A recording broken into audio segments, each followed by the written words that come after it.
Hi. So today we're kind of gonna wrap up limits and have our last video on limits. And today what we're gonna talk about is limits at infinity, which means limits that are looking as x approaches infinity. So not as an x approaches a number, just what the function is doing towards the end.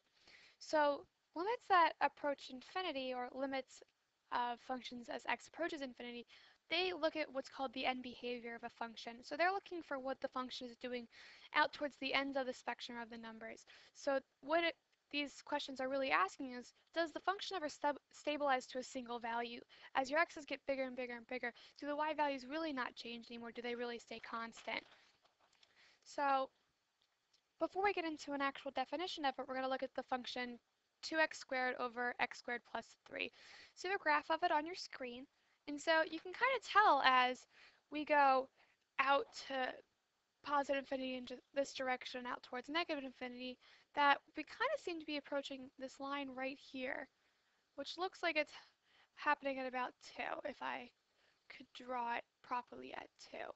So our eyes are telling us that as our x values get bigger and bigger, either in the positive or negative direction, that we are approaching 2. So now we're going to use a numerical approach or use a table of values to see if that's really what's happening. So we're going to have x in the top row, f of x in the bottom. So we're just going to do general values since we aren't taking the limit at a certain value. So we'll start down here with negative 10,000, negative 100, get a little smaller, negative 10, 10, and then same values but positive on the other side. So now what we're going to do is we're going to use our calculators to plug in those x values and see what sort of y values we get out. And so when we do that, down here at negative 10,000, we're going to get 2.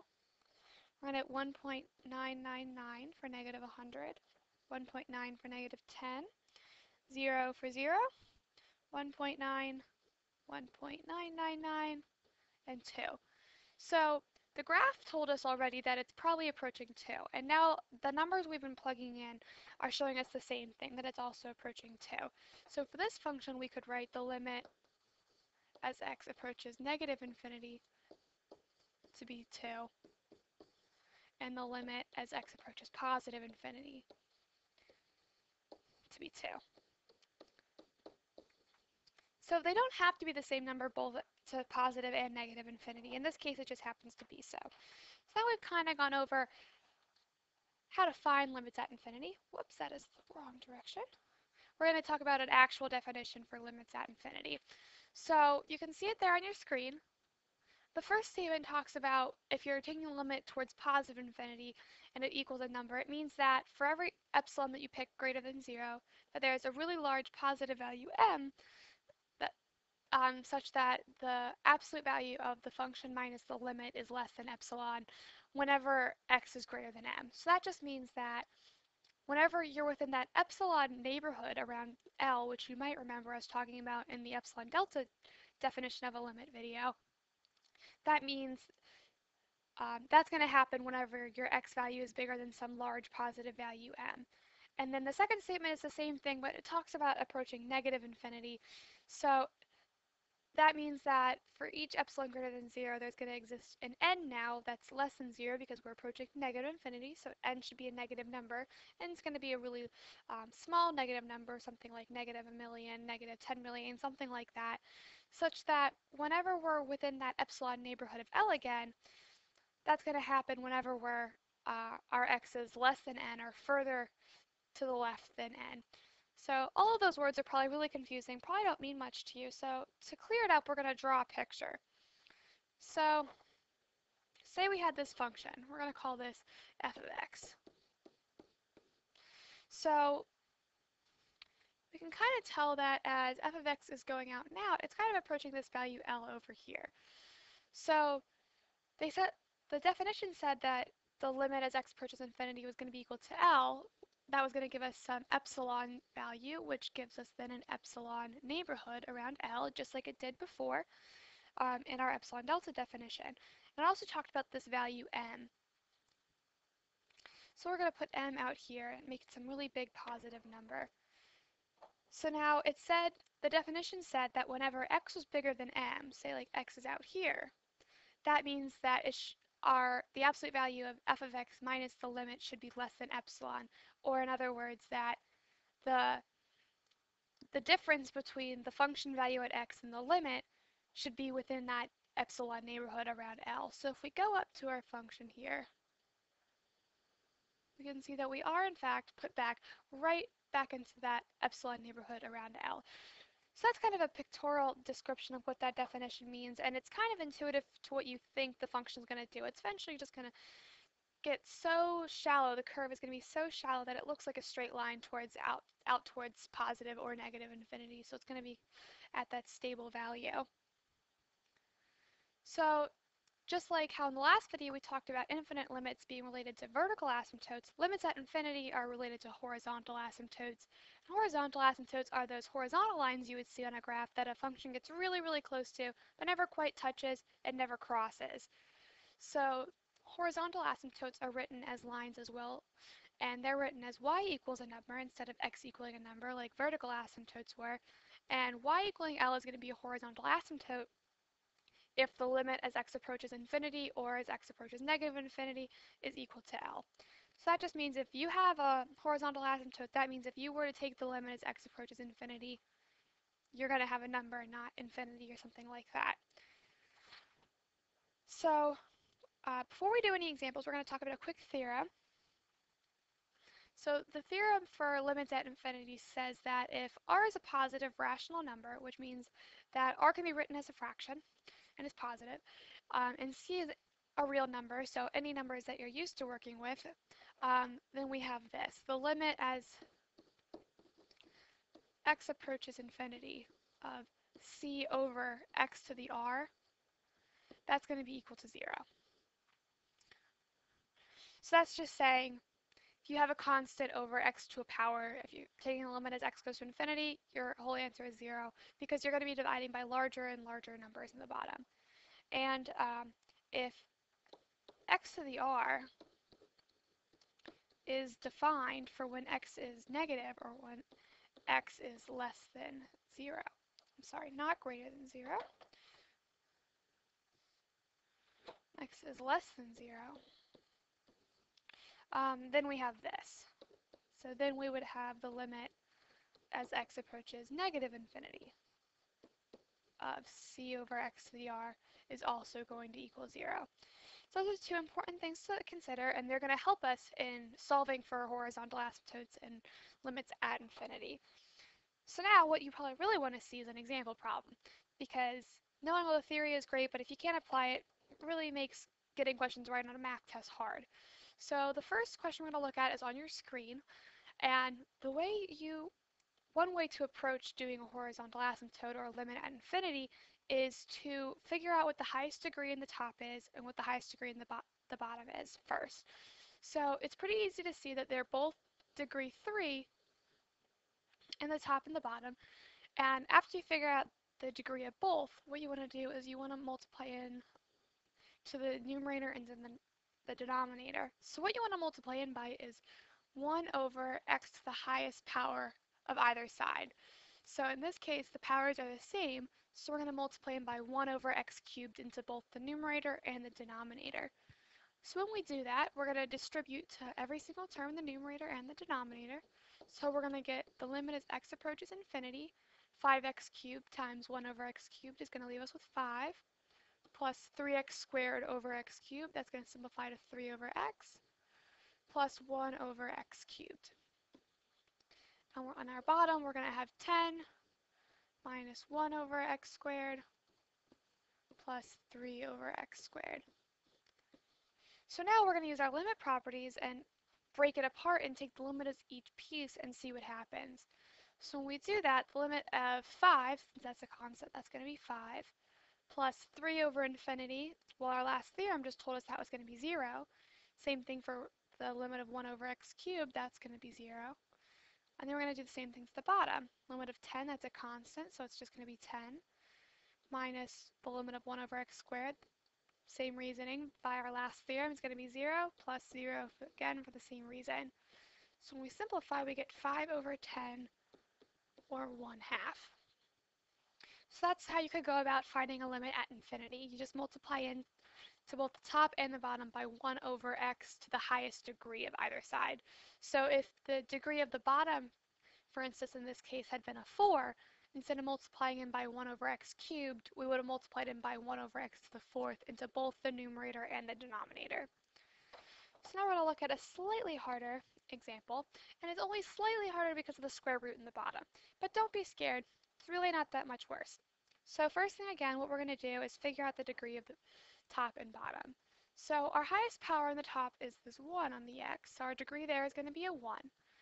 And now you might be thinking, okay, the degree of the bottom, I see an x squared, degree in the bottom is a 2. A lot of people probably think that. It's a common error to make, but what we have to take into account is the fact that we have a square root in the bottom. So if we ignored that 2 momentarily and took the square root of the x squared, we would be left with a plain old x. So our degree in the bottom is also a 1. So I'll erase that line over the plus 2 because we're going to want to look at that in the next step. So again, our degrees match in the top and bottom, and what we're going to multiply in by is 1 over x into both the numerator and the denominator, because 1 is both the highest degree in both. So when we do that, we're going to simplify again. So we're going to get the limit as x approaches infinity. 5x multiplied by 1 over x is going to leave us with 5 plus 1 over x. And now it gets a little more complicated because of the square root. So when you multiply it normally, you would just think, oh, I'll leave it outside, that's it. But we don't want to leave it outside, we want to simplify it. So we're going to move this 1 over x inside of our square root. And when we do that, it becomes a 1 over x squared. We're going to multiply that by our 4x squared plus 2. So when we do that, our top's not going to change because we haven't done anything else to it. So we're going to get 5 plus 1 over x over the square root of 4 plus 2 over x squared. Okay, so we're going to do the same thing as we did last time. We're just going to take the limit of each piece and then see what happens.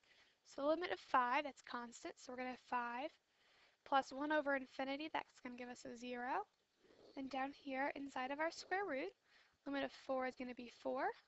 And 2 over infinity squared, that's just going to be 0. So what we're left with is 5 over the square root of 4, which is just 5 halves. So our limit at infinity is going to be 5 halves. So those are the more complicated problems. You might see that involve square roots, but the general gist of all these problems is figure out the degree of the numerator, figure out the degree of the denominator, multiply into both sides of your fraction by 1 over x to the highest degree.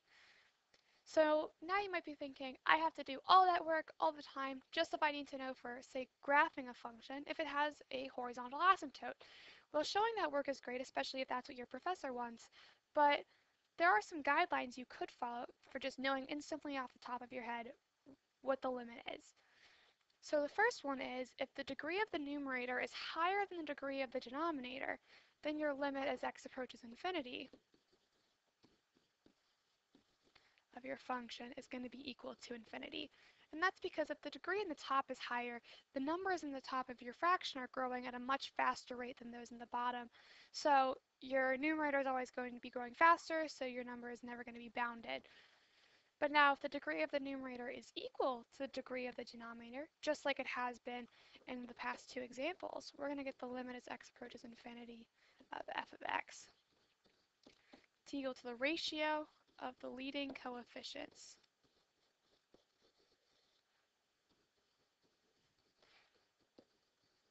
They might be saying, what are leading coefficients? Leading coefficients are just the coefficients that accompany x to the highest power in both sides. So like in this last one, our final answer was 5 over 2.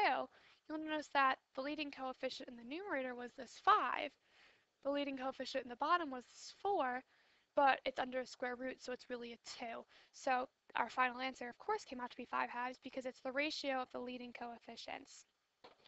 Now, one more guideline to go over, and it's the case when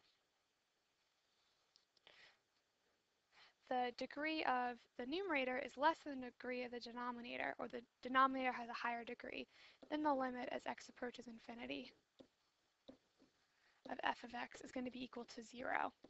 And that's because your denominator is getting bigger much faster than your numerator, so your fraction is eventually going to go down to 0 because you're going to be dividing a number in the top by a much larger number in the bottom. So those are the guidelines for finding horizontal asymptotes or limits at infinity. And so now for our last example, we're going to switch gears and look at an example that deals with trig. And so to solve this problem, we're actually going to bring back the squeeze theorem that we talked about in a previous video. So you might be looking at this saying, holy crap, they're throwing signs in there. I have no idea what to do. Especially because the sign oscillates. It's a wave, so as the sign goes out to infinity, you're not approaching a number. But you might be saying, but sine is always bounded by two numbers. -1 is always less than or equal to the sine of x, which is always less than or equal to 1. So we're going to write that as our first step. So if sine is always between those two values, dividing all of them by x should leave the inequality to be the same thing. So that's what we're going to do. And so now what we're going to do is we're going to take the limit as x goes to infinity of each of these pieces. Except, of course, for the middle piece, because we don't know the limit as x goes to infinity of sine of x over x. Because if we did, we would just write the answer. We wouldn't do all this extra work. So the limit of x goes to infinity of -1 over x, that's going to give us a 0 by that theorem we talked about. 0 is going to be less than or equal to that sine of x over x, the limit, of course, as x goes to infinity. And 1 over x, that's also going to go to 0. So because the limit as x goes to infinity of the sine of x over x is going to be always in between 0 on both sides, we can go back up here and say that overall the limit is 0. And we did that by the squeeze theorem.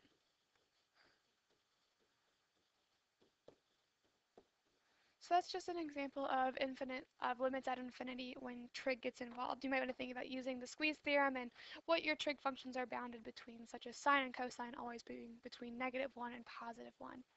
So that's an overview of limits at infinity and horizontal asymptotes. I hope you had a really great day, and I hope you continue to have a really great day. Thank you so much for watching.